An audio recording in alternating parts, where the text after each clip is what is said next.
Welcome to fear-free nail filing using a Dremel. Are you excited for your nails? If you're here for the second video, that means you've already done the first video, which is conditioning your dog to the nail filer, the Dremel, the vibration and the sound, coming close, paw handling. If you haven't, go back to video 1. There's a couple ways that you can set up your dog if they're new to nail Dremels. The first one is going to be against a wall. You're going to place a lick mat. The dog should have a mat underneath them for their footing and grip. They're going to lick the lick mat, and you're going to lift the paw and file. The second way, you need 2 people. 1 person to hold a Kong and 1 person to lift foot and file. The third way is for the more advanced dog who can wait 5 seconds when you file, mark, and then get reinforcement.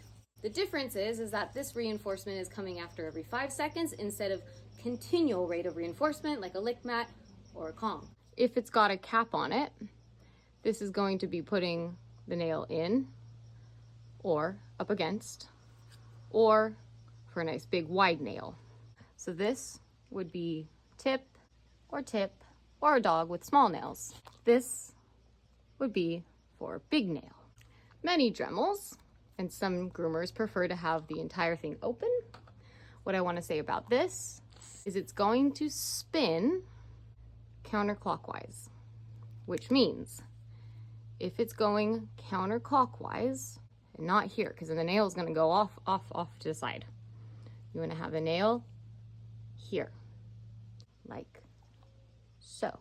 This is also good for rounding, like that. So if I want to round,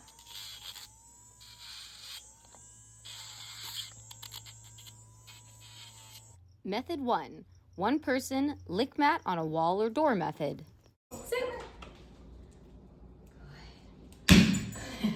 Sorry for how dramatic that is, but that's how I get all of it stuck without having to touch the mat itself. So as she's licking, we're still gonna allow her to move her paw away. That's for no consent. As she's licking, like we did earlier, that's still no consent.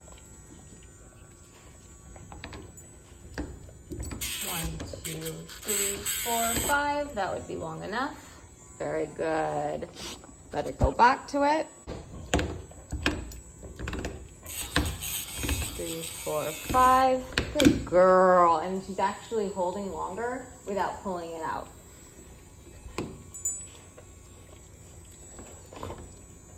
One, 2, 3, 4, 5.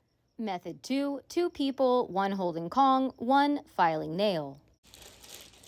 So for this, you're just going to be holding it right in front of her face and letting her lick. Let's go for a sit. So lift the Kong up. Sit. There you go.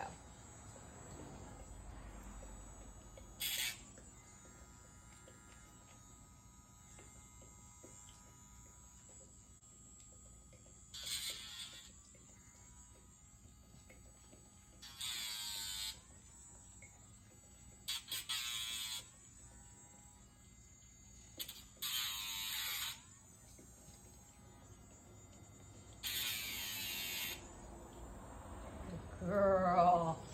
And there's much more time spent doing the nails in that one than there was by the door. But what is nice about this method is they can be in a sitting position and not a standing position, which actually makes it a lot more comfortable to have another paw off the ground.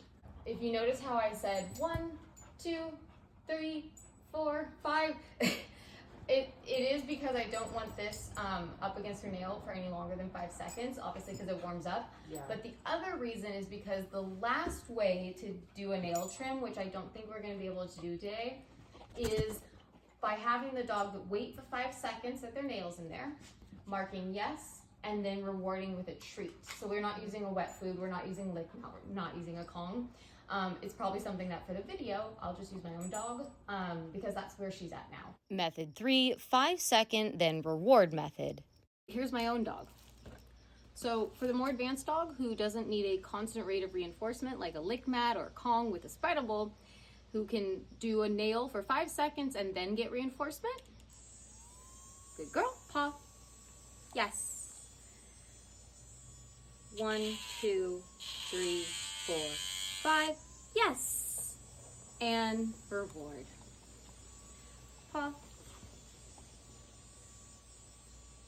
1, 2, 3, 4, 5. Yes. Reward. The 1, 2, 3, 4, 5 becomes a predictor. So she knows the 5 means it's done. I mark with yes, and she gets reinforced with that treat.